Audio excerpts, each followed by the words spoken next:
I'm Daniel James, and you're listening to 7am. The federal budget has been hit by a fierce campaign from large sections of the media and a handful of high-profile millennial entrepreneurs.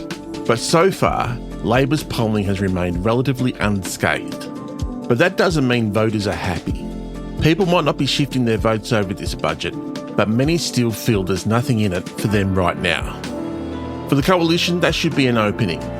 Instead, One Nation's turning that frustration into real momentum. Today, Director of Strategy and Campaigns at RedBridge Group, Kos Samaras, on Labor's budget woes, the coalition's failure to capitalise, and the populist right's growing hold on Australian politics. It's Saturday, May 23.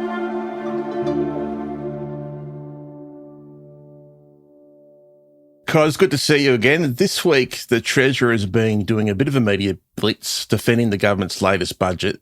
They've been facing some pretty big attack campaigns from the opposition and from some corners of the media. This is a government that's just run out of money, and it's coming after Australians' money, and it's doing that through tax hikes, not just these tax But this is a budget built on lies. It's built on higher deficits, more debt, lower living standards and fewer homes. So how much of a hit has the government actually taken in the polls? Well, right now I would say zero, because what we do know about how long it takes for any political news to actually be absorbed by enough people in the country for it to be statistically viable as a captured audience takes a while for that to actually happen. And so really the only people I think would have tuned into the budget are those who are negatively impacted. So clearly people with shares, people who are negative gearing, who may have checked it out to see whether it's grandfathered or not. But by and large, based on a lot of the qualitative research we've done over the last week or so, there's been very little cut through, except for amongst younger Australians who think it didn't go far enough in recalibrating the inequity. What did you make of the news poll that said 52% of the people feel the budget will leave them worse off? The latest polls show the PM's popularity has nosedived. Voters are threatening to walk away from the major parties and barely anyone thinks they're better off. Do you think that's accurate? And if so, where's that sentiment coming from? That sentiment's coming from a general sentiment across the country that the country's heading in the wrong direction. And that's really a manifestation, not necessarily of whether government is performing well or not. It's just that they think the world around them is in disarray. The economy is struggling. There's a fuel crisis. There's an inflationary crisis. They've been buffeted by one crisis after another. They've not seen daylight since the pandemic. The mental state of the Australian populace is probably rock bottom, and it really is not always about politics. What have you made of the overall reaction from the media in the days and now weeks after the budget? Look, I'd say it's a campaign that I've seen run many times. It works for a particular group of Australians, much older Australians, but it's completely tone deaf when it comes to the sentiment that we are seeing expressed by younger Australians. And that is, most younger Australians think that the system, the tax system, is not engineered for them. Full stop. And most of these younger Australians are salaried. Contrary to the narrative that has been put out there the last week, they're not all tech bros. They don't have shares. Millennial entrepreneurs. That's right. The vast majority of them belong to that renter cohort, particularly in Sydney and Melbourne, and now increasingly in cities like Brisbane and Perth and Adelaide. They are overwhelmingly people with no political power, no asset power, no financial power. And they want someone to go into bat for them. And hence, so far, I think that the Labor government took that positive step forward. They need to do a lot more. And more importantly, I think that the political fallout from this budget is going to be pretty minimal. You mentioned that Labor hasn't really taken a hit in terms of its primary vote. It's steady at 31, according to Newspoll.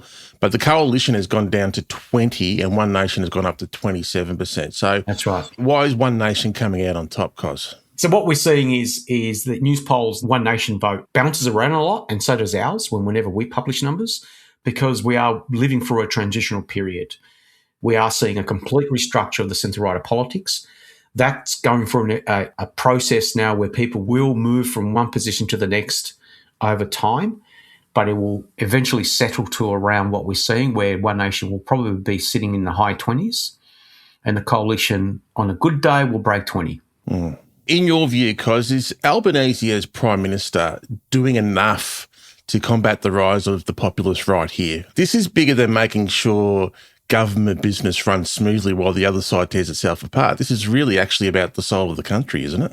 Yeah, that's right. And really it's also for them, being the Labor government and the Labor camp, carefully observing who is their constituency. And the budget was pretty clear, and it was pitching a very strong narrative to that constituency. If you look at what is propping up Labor's vote and their seats, we still predict the Albanese government to be re-elected as it stands right now. Could change, but as it stands right now. And that is possible because of the constituency they leaned into at that budget. So the two-party preferred vote for Labor amongst Generation Z, that is Australians between 18 and 28, is just over 70%. It's extraordinary at the levels. The two-party preferred vote amongst Australians who speak a language other than English at home, 70%. And amongst millennials, it's 56%. And so these constituencies are going to drive strong electoral results for Labor and lock in at least a minimum of 70 plus seats for them on a bad day. Coming up, was this the final budget reply from the coalition?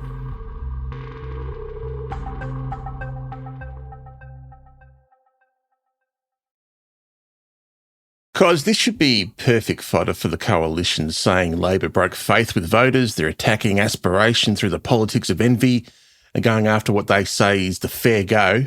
Is the coalition's opportunity to leverage this budget and become a real force in politics again, is that something that's a possibility? I don't think so, because the word fair go, most people will tell us they think there isn't a fair go in the country right now. Even before the budget, they think the system, the tax system, is designed to reward people with wealth and not those with incomes. And that's the overwhelming position of everyone that is voting Labor, Green and One Nation and Independent, everyone but the Liberal Party. And the only electorates that the coalition's now left holding are electorates which are similar to Teal electorates, but these electorates that they've got, which is only just over a dozen, are basically electorates with high numbers of people with investments and assets. So the coalition might be referring to their own base, but that's a shrinking base at that. So how would you assess Angus Taylor's messaging this week more broadly? Pretty poor. Going to what we've just been talking about, and that is a growing number of Australians not feeling that they are being given the fair go. And then the other one, which is, of course, his migration policy, which was, in my opinion, a policy designed to completely lock themselves out of big urban Australia. This isn't fair, so we're making some changes. We're going to put Australians first. We'll restrict those 17 welfare programs and NDIS to Australian citizens only. Labor puts you second. The coalition will put Australians first. So not only does it touch Australians who are permanent residents, what he fails to understand is many of these Australians who are permanent residents also have family who are citizens in their own household. There's the mixed households. You might find a situation where the grandparents are permanent residents, but the adult children are citizens. This is not unusual. It is something that was absolutely prevalent when I was growing up in the Greek and Italian communities in Australia. And that migration takes a while, so you plan to bring over your brother and sister, and that period of uniting your family in a new home takes about 10 to 15 years. You rely on that permanent residency framework to facilitate that. So if you fall in hard times, the government's there to help you if you're a permanent resident. So anyone who understands kind of like the fabric of Australia and multicultural Australia in particular understands that dynamic and understands that story. What explains his politics on this? Has he forgotten that? Is he not aware that that's what happens in Australia? That aspiration of people coming here and making a better life here is impossible without government support? Yeah, I think we are now seeing an opposition desperate to survive, and they think that immigration is the only thing that's going to help them. They fail to understand the reason they're in this terrible situation is because they've taken their eye off representing working-class conservative Australians who have voted for them for many years, not the top end of town. And they always resort to immigration because it's easy. They think that if they try to outperform Pauline Hanson on that, they might bring back some of those votes. Well, when we ask Australians who have moved to One Nation from the coalition as to why they've done that, the majority have moved over because they think the two-party system's broken. that the economy is not working for them, that they want to burn the place down. Only about 13% to 17% have done so because of immigration. And do you think that chasing the One Nation votes by adopting their rhetoric and policies may just end up validating One Nation as a party even more? Yeah, absolutely. That's exactly what's going to happen. So the Labor camp had this problem versus the Greens. They thought that if they tried to out-green the Greens, they will arrest their problem on the left during the last 20 years. And they gave up that idea and started just focusing on their strengths. And that seems to have worked for them as an electoral strategy. But it took a while for them to realise that. But they didn't have a massive existential threat on their left flank. It was a minimal threat, and it was very geographically contained.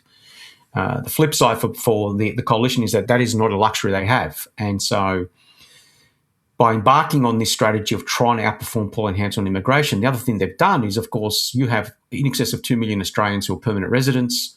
You're going to now encourage hundreds of thousands of them to become citizens and enroll to vote out of fear.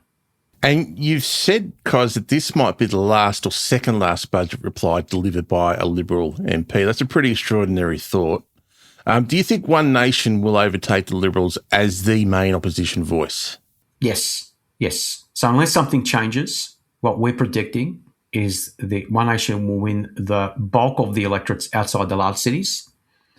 The coalition will be cut down to only a handful of seats, probably as high as, I think, the high teens, as low as single digits. I do put a caveat, it can change, because we are, as I touched on, living for a quite transformative period, but that's the world we're looking at.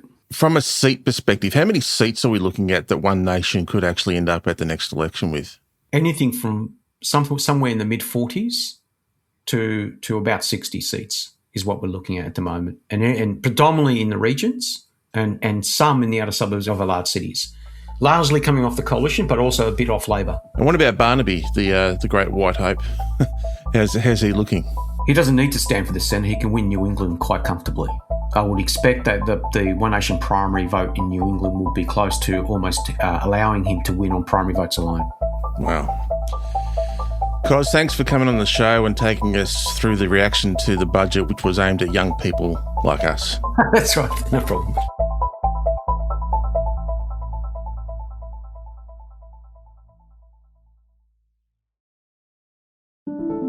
Seven AM is a daily show from Solstice Media. It's made by Atticus Bastow, Ariel Richards, Chris Dengate, Crystal Keller, Ruby Jones, Travis Evans, Zoltan Fecho, and me, Daniel James. Our theme music is by Ned Beckley and Josh Hogan of Envelope Audio. Thanks so much for listening to 7am this week. Have a great weekend.